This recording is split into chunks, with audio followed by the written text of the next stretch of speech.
DD news Noida. प्रगति के सुनहरे भविष्य पर खड़ा भारत जो है उसमें कृषि क्षेत्र की जो भूमिका है देश की अर्थव्यवस्था में वो हमेशा से महत्वपूर्ण रही है। मोदी सरकार की अगुवाई में बीते 10 सालों में कृषि क्षेत्र में आमूल चूल परिवर्तन देखा गया। जहां एक तरफ हमारी कृषि अर्थव्यवस्था आत्मनिर्भर हुई, वहीं किसानों की आर्थिक सशक्तिकरण की एक तस्वीर भी सामने आई है। देखिए इससे जुड़ी ये खास रिपोर्ट।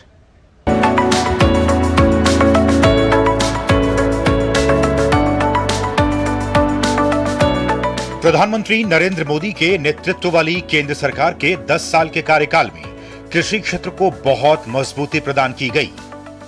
सरकार का पूरा जोर आमूल चूल बदलाव पर रहा।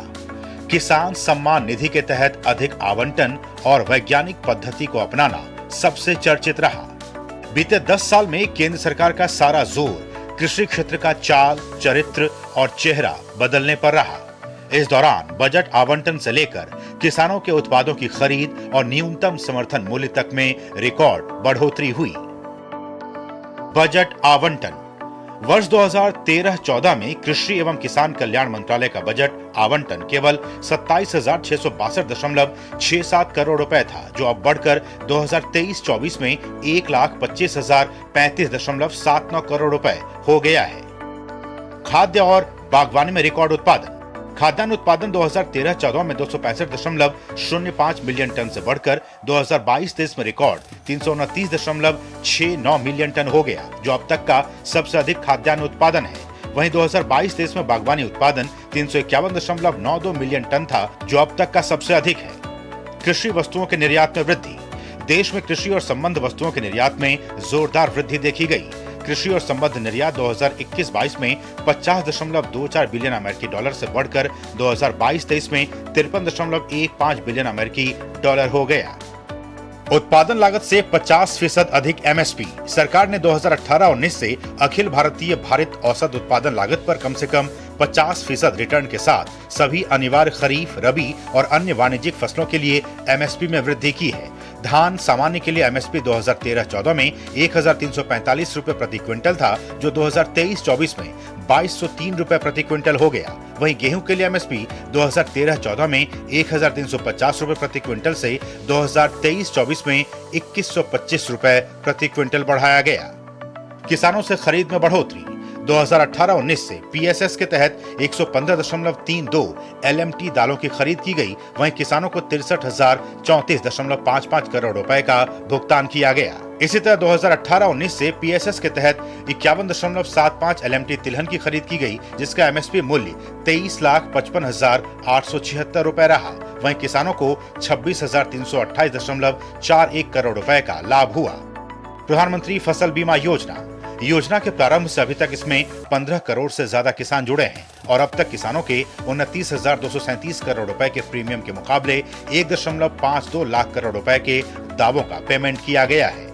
पीएम किसान सम्मान निधि। प्रधानमंत्री द्वारा महाराष्ट्र के यवतमाल में पीएम किसान योजना की 16वीं किस्त जारी करने के साथ ही अब तक इस योजना से 11 करोड़ से अधिक पात्र किसान परिवारों को लगभग 3 लाख करोड़ रुपए का लाभ प्रदान किया जा चुका है।